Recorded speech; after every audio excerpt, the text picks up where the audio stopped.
আসসালামু আলাইকুম। আজকে রান্না করলাম আলু দিয়ে গরুর মাংস। রান্নাটা কেমন হয়েছে সবাই কমেন্ট করে জানাবেন। আমি আবার মাংস একটু আলুর সাইজ বড় করে দিই। আসুন এখন আমি কিভাবে রান্না করছি রান্নাটা আপনাদের দেখাই। প্রথমে দিয়ে দিলাম 2টা তেজপাতা, লং, এলাচ, দারচিনি সবগুলা। এখন এগুলো একটু ভেজে নেব।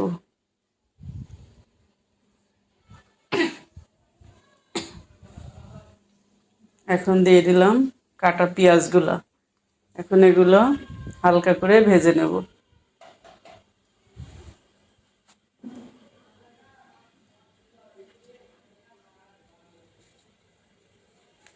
এখন দিয়ে দেব বাটা মশলাগুলো। প্রথমে দিয়ে দিলাম